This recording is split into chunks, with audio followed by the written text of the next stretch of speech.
What's up lovely people, this is Guru and welcome back to my channel।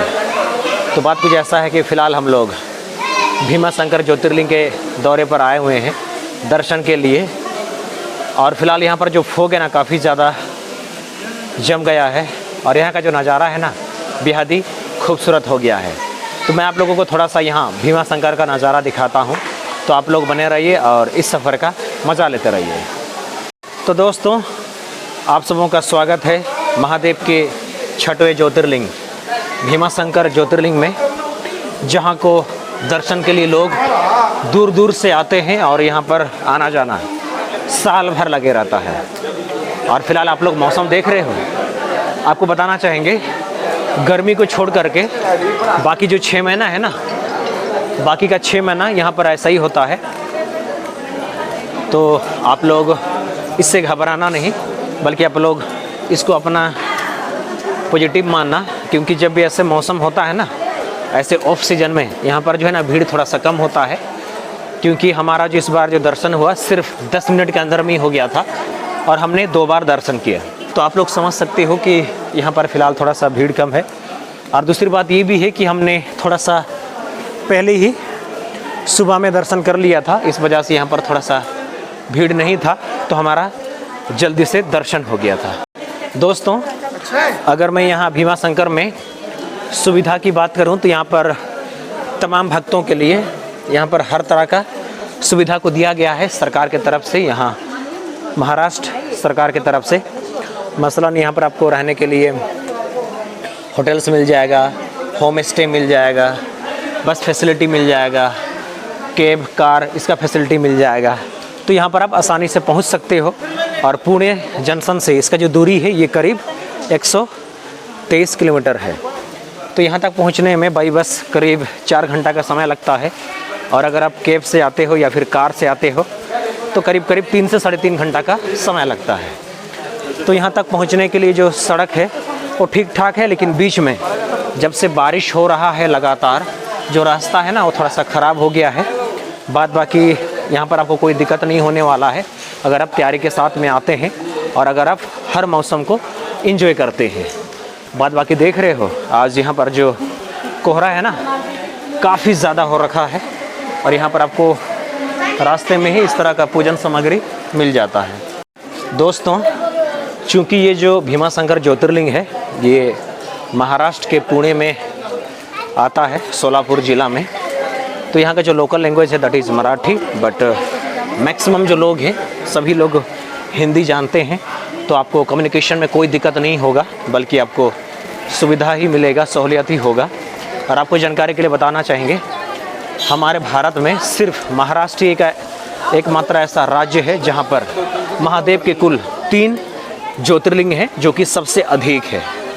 और बाकी जितने भी राज्य हैं जैसे कि गुजरात, वहाँ पर 2 ज्योतिर्लिंग है, लेकिन महाराष्ट्र में सिर्फ सबसे अधिक 3 ज्योतिर्लिंग है। और फिलहाल ये करीब 10 का टाइम हो रहा है सुबह का, और आप लोग देख सकते हो जो भीड़ है ना थोड़ा सा हो रखा है। तो अभी भीड़ हो रहा है, लेकिन सुबह में अर्ली मॉर्निंग में यहाँ पर कोई भीड़ नहीं था।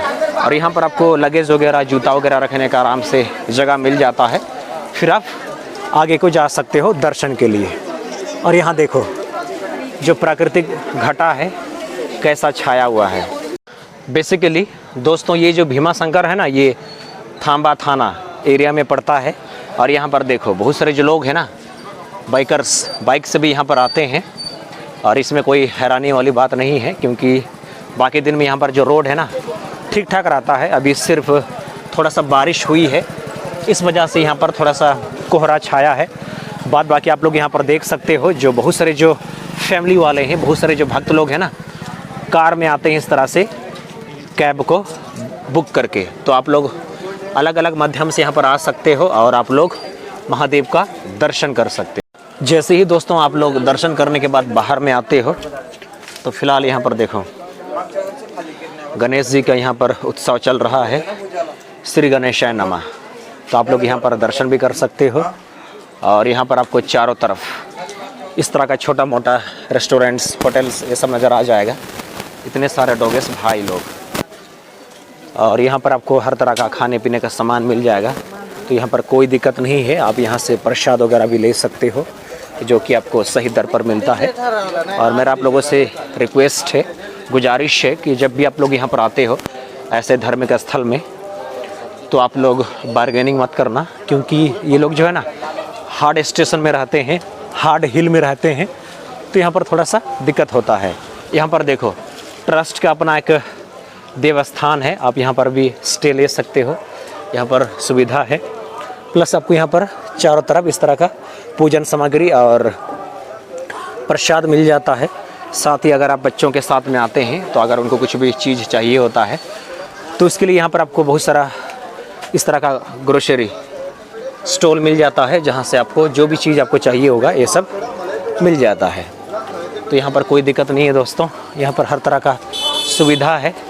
तो आप लोग प्लान करिए और यहाँ भीमा शंकर में चले आइए, जो कि महादेव का 6वां ज्योतिर्लिंग है। देख रहे हो आज का जो मौसम है काफ़ी कमाल का हो गया है, और कमाल इसीलिए क्योंकि फ़िलहाल यहाँ पर बारिश नहीं हो रही है। ऐसे में हमें काफ़ी मज़ा आ रहा है। और ठीक बगल में है बस स्टैंड, जहाँ पर हमें वापसी के लिए फिर से बस मिलेगा, सरकारी बस, और जिसका किराया अगेन होगा 212 रुपया। तो यहाँ पर सब कुछ सस्ता है और ख़ास आप लोगों के लिए है। दोस्तों ये रहा यहाँ का बस स्टैंड, और यहाँ पर आपको चारों तरफ इस तरह का दुकान मिलेगा। और अगर मैं यहाँ पर सुविधा की बात करूँ तो यहाँ पर हर तरह का बेसिक फैसिलिटी है। जैसे कि ये जो बिल्डिंग है ना, कोहरा के कारण ठीक से दिखाई नहीं दे रहा है, ये बेसिकली भीमा शंकर का होम स्टे है। आप यहाँ पर भी अपना स्टे ले सकते हो। और पीछे में उसका बहुत बड़ा कॉम्प्लेक्स है बस स्टैंड का, तो यहाँ पर हर तरह का सुविधा है, कोई दिक्कत नहीं है। दोस्तों यहाँ पर मैंने एक बहुत ही अच्छा चीज़ देखा कि स्वच्छ भारत मिशन को यहाँ पर भी तेज़ी से चलाया जा रहा है और रोज़ाना चलाया जाता है। अभी यहाँ पर एक गाड़ी आया था जिसमें गाना बज रहा था, गाड़ी वाला आया है कचरा निकाल। तो यहाँ पर इसका बहुत ही अच्छा व्यवस्था है जो कि डेली आता है। और मैं ये कह रहा था कि दोस्तों अगर मैं बेसिक फैसिलिटी की बात करूँ तो यहाँ पर आपको ठीक बस स्टैंड के बगल में ये देखिए ये वाला है वॉशरूम। तो यहाँ पर आपको शौचालय मिल जाएगा जेंट्स के लिए और लेडीज़ के लिए। और ये जो मौसम देख रहे हो ना वेदर, ये हमेशा ऐसा नहीं रहता है, सिर्फ कभी कभी यहाँ पर ऐसा रहता है। और ये जो वेदर है ना फोगी वाला, सिर्फ यहाँ पर है। अब जैसे नीचे को जाओगे तो वहाँ पर आपको ऐसा फोगी नहीं मिलेगा। तो यहाँ पर ये अच्छा व्यवस्था है, मतलब ये अच्छा सिस्टम है कि सिर्फ ऊपर में भीमा शंकर में ही ऐसा होता है। और गर्मी के सीज़न में ऐसा नहीं होता है। तो आप गर्मी के सीज़न में यहाँ पर आ सकते हो, उस समय आपको फोगी वाला वेदर नहीं मिलेगा और आप आराम से यहाँ पर आ जा सकते हो।